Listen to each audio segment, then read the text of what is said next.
Hello, everybody. Welcome back to the latest edition of Terrace Talk. I've just about recovered from Norwich City's dramatic winner last night in the Carabao Cup away at QPR. Jonathan Rowe, of course, popping up with the late header. Let's hope there's some more late drama on Sunday. It's Millwall, the visitors at Carrow Road, and with that, delighted to be joined by Stephen from That Millwall Podcast. Stephen, first and foremost, how are you? And I suppose, how's the start of the season been for Millwall?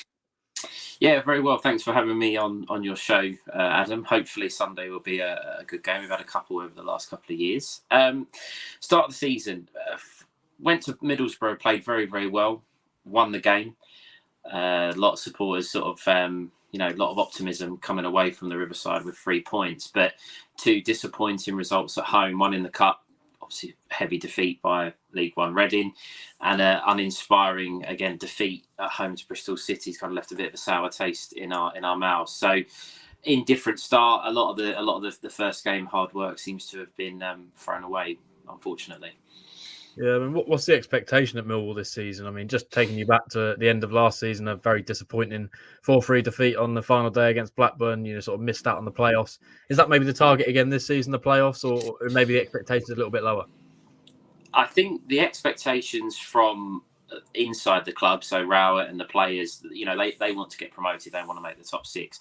As a fan base, last year we feel was our opportunity to really break into the top six and make it. And as you say, unfortunately, on the last day, we missed out. This time round, I think the aim and the expectation would still be to put up a little bit of a push, but the league this year looks a lot stronger, and it looks like it might be quite difficult to get in. But always looking for the top six, I think, under Gary Rowett. Yeah, sort of transfer business-wise, you've been relatively busy from the looks of it. The likes of Joe Bryan, Nisbet coming in up front, Sarkic, the goalkeeper, you've brought in, and you've lost a few as well. One we'll talk about in just a moment. But yeah, just in terms of those incomings, what's the feelings been around those, and maybe how have they settled into the group? It's been an interesting transfer window. We're a club that don't spend an awful lot of money in terms of outgoings and fees. And we've not signed anyone on loan. They've all been permanent signings. So they're all Millwall players. They seem to have settled in quite well. We signed a guy from Belgium, Casper de Nore, who has a knock but should be fit for Sunday. He's been the best one so far, I would say, in terms of our income, and he should be in the middle of the park on Sunday.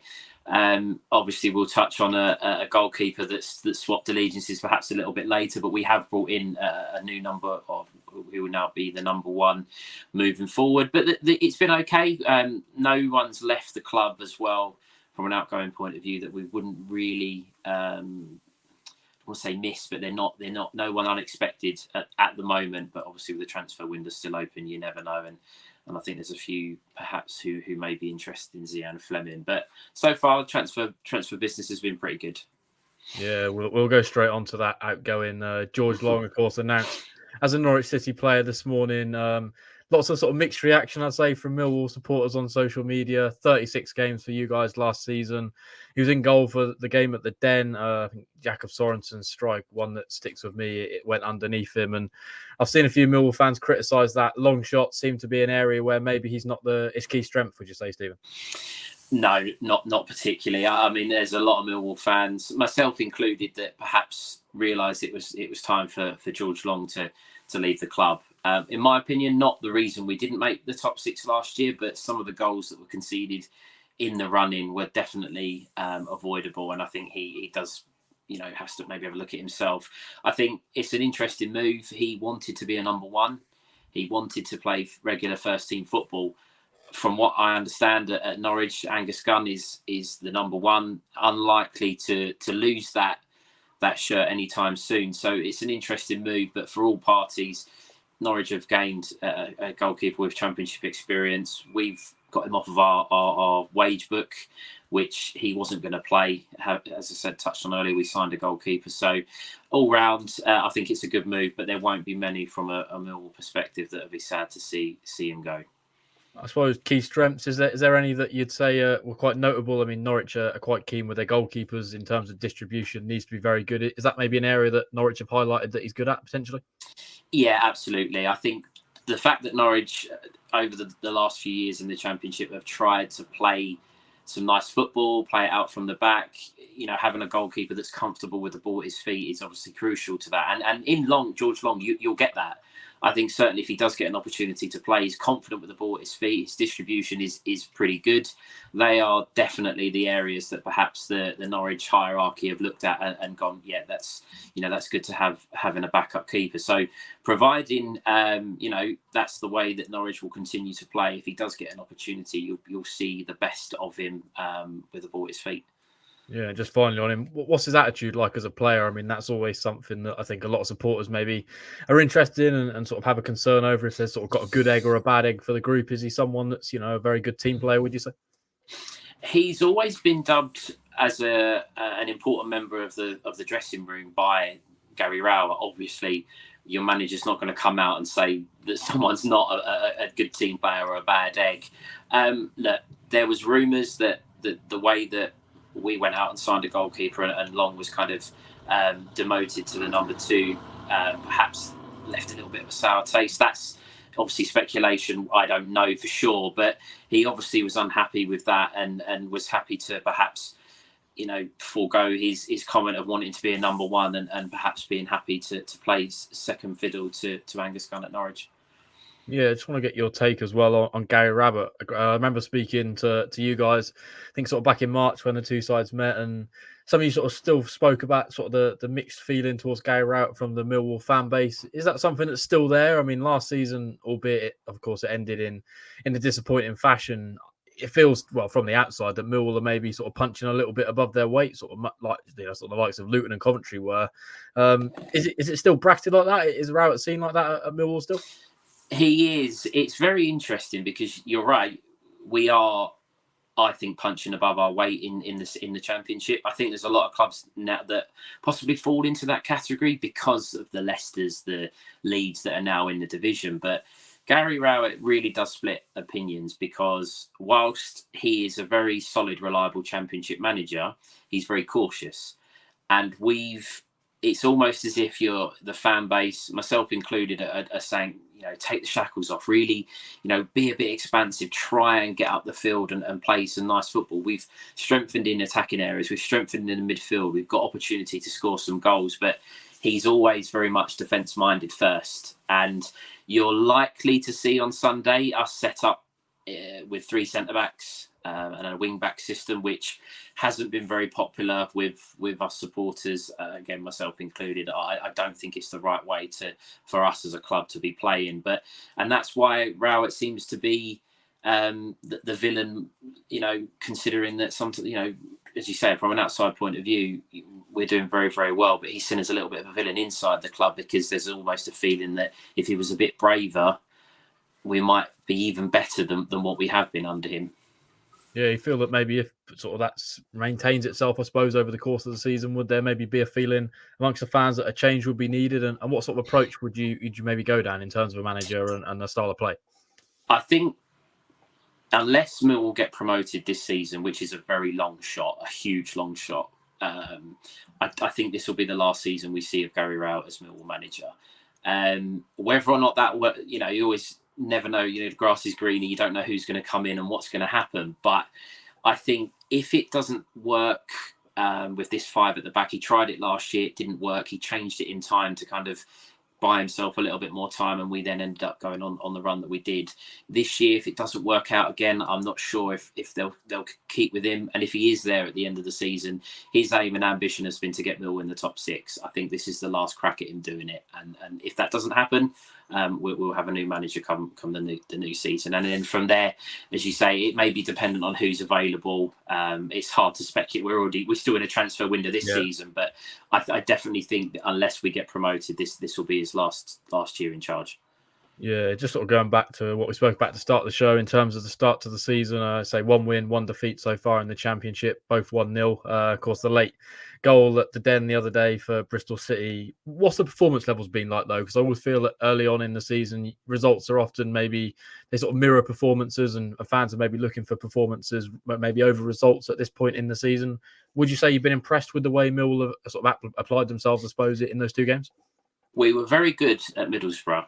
Very good at the Riverside, limited them to very few chances, created 4 or 5 really good attempts on goal. And as I say, we as a fan base were almost surprised. A lot of us didn't expect to get an awful lot at Middlesbrough opening day of the season, but we played very, very well. In contrast, on Saturday, we only had 1 shot on target at home, and it was in the 88th minute, and it was a free kick. So very, very indifferent. I think as I said with Rowett, the fans we almost want him to take the shackles off and really, really go for it. We've got some really bright young players in our squad. You're likely to see on Sunday, perhaps from the bench. And it's almost as if you're desperate for him to sort of unleash them. But he did against Borough, give them 20 minutes, and both of them combined for our winner. On Saturday against Bristol City, they come on with about 10 minutes to go. And at home, you want to try and bring the crowd in and play attacking football. So it's been very, very indifferent. The win was very good and the loss was very bad, to be honest. Yeah, I suppose just moving the attention forward to Sunday. What are the key weaknesses, I suppose, and strengths in the Millwall squad that Norwich could potentially exploit, or Millwall could potentially cause a danger to Norwich? Just key strengths and weaknesses, I suppose. I'll start with the weaknesses in defence. We play the 3 at the back, but our defence is very, very slow. Nigel Pearson, Bristol City manager, picked up on it after the game. He mentioned that it had been something that they'd looked at, and I wouldn't be surprised if you guys do the same thing. We've got Jake Cooper, Sean Hutchinson, Murray Wallace, who are all been playing in the Championship for a long time. A lot of people know who Jake Cooper is. He's got a bit of a reputation as in the division, but they're very, very slow. And it's very hard to, with the Championship getting quicker and quicker and lots of technically gifted players playing in the division to sometimes cope with that pace. That being said, if he does change the system to a 4 at the back, which does seem to suit us, it may not necessarily be a weakness, but I think it'll be a 5 at the back, and that may be an issue for us. In terms of strengths, we've got some very bright attacking players. Something that we've not really been blessed with too often. We've got a young lad who's come through our academy, Romain Esse, who has been capped and scored for the England under-18s. Scored his first goal at Middlesbrough, which was the winner. And a very, very good player. The fans will be desperate to see him, and it's likely again that if he's not on the pitch, you'll hear the fans calling for him. Certainly in the second half. Duncan Watmore signed in January, very good player at this level. Another young Irish footballer, Amaku, someone who looks like he's got a bright future. So it's interesting. We've always been dubbed as a side that's hard to beat and resilient and strong and powerful. But at the moment, our strengths really lie up in forward areas, which hasn't always been the case. Yeah, staying on the theme of forward areas, I suppose Zian Fleming, we've already spoke about. He's maybe the key man, I'd say, for Millwall. 15 goals last season. I suppose you're a little bit surprised he's still here, and maybe hopefully will be here, I suppose, for the rest of the season, because he probably could be quite a useful tool, I'd say. Again, very much like Gary Rowett, at the moment, he's very much dividing opinions because his pre-season wasn't great. In all honesty, there was a lot of talk that he was going to Burnley.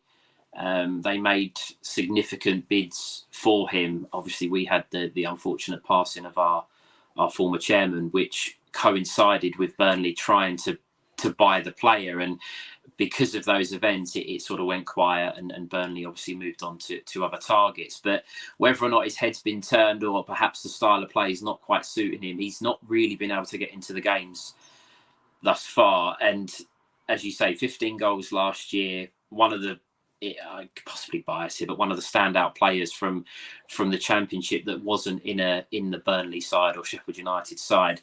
We'd be expecting to see a little bit more, but I think once he settles again, similar to last year, I think when we come to Carrow Road last season, it was very early on as well. I think it might have even been a Friday night game, and he was injured and come on. That was the first real glimpse we'd seen of him. So he's obviously a very important player for us, but we've struggled to get him involved at the moment. So hopefully that will change on Sunday from our point of view. Yeah, just intrigued to get your thoughts on us. Of course, we always ask the opposition fans maybe where they pitch Norwich City in the Championship. I think I'm right in saying you've got quite a good friend that's a Norwich fan, so I'm sure you're in the loop with what we're doing in terms of the transfer business as well. So What's your expectations from Norwich this season? Of course, we kind of failed, I suppose, in metrics of where we've been in recent years last year. But I think there's probably a start of the season, maybe a little bit of optimism around Carrow Road. Would you sort of share the thoughts that Norwich could be in the playoff mix?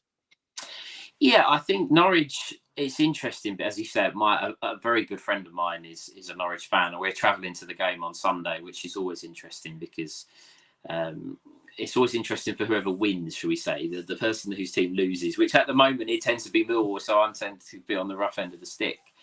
But Norwich are a club who, I think you're right, last year probably was seen as a little bit of I wouldn't say a failure, maybe more disappointment. I think changing manager when you did possibly cost you a little bit. I think if you'd have made the change a bit sooner, I think you possibly would have been a bit closer to the playoffs. And obviously now that style's been implemented from the start of the season, you've obviously carried on going down the same route.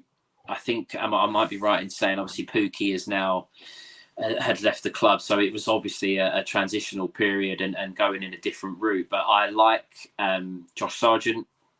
I think he's a very, very good player at this level and someone that can possibly, lead the line for the campaign.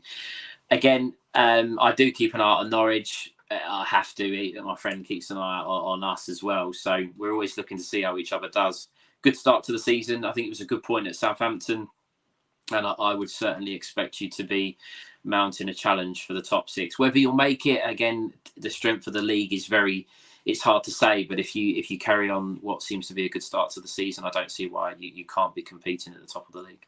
Or for the top six anyway. Yeah, I think that's probably the hope amongst Norwich fans.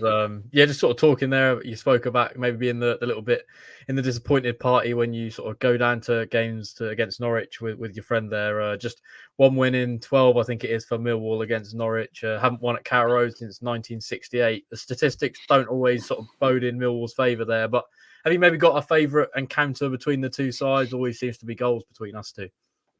I've got two. I'll go with two. One was we beat Norwich 4-0 at the Den a few years ago in the Championship, and my friend couldn't get a ticket in the away end, so had to sit in the home end with us. So for us to win 4-0 and he was sat next to me was obviously from my point of view absolutely fantastic, because he had to suffer the abuse and torment of that result. But I got it back. It's not sitting in the other end, but when we come to Carrow Road a couple of years ago, and it was 4-3. And I think going into the 80th minute, I think it was 2-1 to you. Yeah. And then it was just bang, bang, bang, bang. It just goals galore in the last 10 minutes. We thought we equalised. We then went and scored, and then you equalised. And I copped a fair bit. But that was a great game. I think there was a penalty save. Some good goals. A really good game of football. So we come out on the wrong side, but that was probably the best game I've been to between the two sides. And last year's 3-2 at the Den as well, I thought was a very good game. Again, come off the wrong side of a result from a Millwall perspective, but it was, as you say, there's always goals, and it tends to be quite good games. Yeah, in terms of Sunday's game, how are you feeling? I mean, Norwich, as we already spoke about, relatively good start to the season, 2 wins and 1 draw in all competitions. Millwall, of course, with that great win on the opening day, but sort of 2 lesser good results, I suppose, in the last 2. So is the mood, I suppose, confident coming down to Carrow Road on Sunday, or maybe are you fearing the worst? Oh, I'm not confident. As you say, the stats don't lie. We have a terrible record at Carrow Road. Our fan base are very nervous with our defensive setup at the moment. And considering you obviously went to Southampton and scored 4 goals, it doesn't bode well from a defensive point of view. But look, I think, as you say, statistics don't always matter, especially early season. You don't really know what kind of game you're going to get, because players are still finding their way. They're still trying to, develop a style of play or settle into a new style of play. So, I'd love to be confident, but I would take a point. I would absolutely take a point and end the winless or end the pointless run at Carrow Road. Yeah, going to put you on the spot for a score prediction. We always ask our guests. So you say a draw there. What put a score on it? 2-2. I think there'll be goals. I think, as I say, is it Gabriel Sara? I think is someone that is going to tear up the Championship again. I'm assuming that, I don't know if there's any talk of anyone being interested in him, but someone he was very good at the Den last year, scored a very good goal last year, and has obviously started very well again this year. So I think there's goals from a lot of different areas on the pitch from both teams. So I think 2-2, which, as I say, I'd snap your hand off for it now. Yeah, I think most Norwich fans are whispering that Gabriel Sara's rubbish and no one should buy him, be it the way that he's playing at the moment. Of course, we're hopeful to keep hold of him for the upcoming season. And just finally, Stephen, do you want to plug the Millwall podcast you're part of and where Millwall and Norwich fans can find the content? Yeah, so I've come over from That Millwall Podcast. I think Adam joined us over there last year, so we've decided to join the Pink 'Un this year and take it in turns to do each other's shows. So yeah, That Millwall Podcast on Twitter, YouTube, the TikTok, Instagram, all across there. We do lots of stuff, spaces as well on Twitter. So come and check us out if you're looking for any gossip from our point of view. I believe our guys as well are doing a pre-Norwich show, talking all about that. So if you fancy coming to have a listen to that, by all means, come and check us out.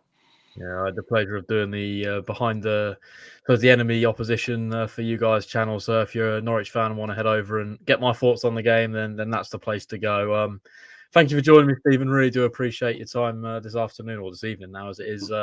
Looking forward to Sunday's game. I'm just about recovered from last night's late drama. I probably don't want any late drama on Sunday. A nice 2-0 Norwich win would be much more comfortable than the 4-4 and the 2-1s we've had to endure early on in the season. But yeah, looking forward to the game. Of course, the Lionesses are in the final as well on Sunday. So there's lots of big football going on. But of course, we'll be at Carrow Road for the big one. Norwich versus Millwall in the Championship, 12 o'clock kickoff. If you get into Carrow Road, enjoy the game, and hopefully we'll get another goal fest, because that tends to be the case when these two sides meet.